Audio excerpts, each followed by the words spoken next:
Super 8 থেকে বিদায় নিয়ে দেশে ফিরেছে বাংলাদেশ দল।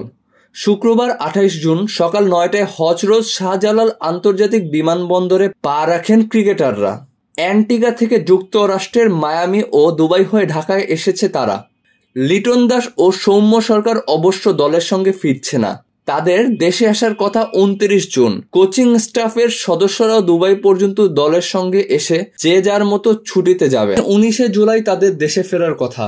সপ্তাহ দুয়েকের ছুটি পাচ্ছেন ক্রিকেটাররা। ছুটি শেষে চলমান টাইগার্স ক্যাম্পে যোগ দেওয়ার কথা রয়েছে তাদের। এছাড়া বিশ্বকাপ খেলে আসা অনেককেই আগামী 1-1.5 মাস ফ্র্যাঞ্চাইজি ক্রিকেটে দেখা যাবে।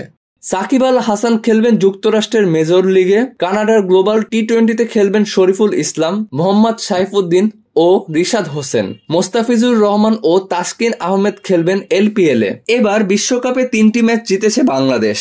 গ্রুপ পর্বে শ্রীলঙ্কার বিপক্ষে 2 উইকেটের রোমাঞ্চকর জয় দিয়ে বিশ্বকাপে শুরু করে বাংলাদেশ। পরের ম্যাচে দক্ষিণ আফ্রিকার কাছে 4 রানে হেরে যায় টাইগাররা।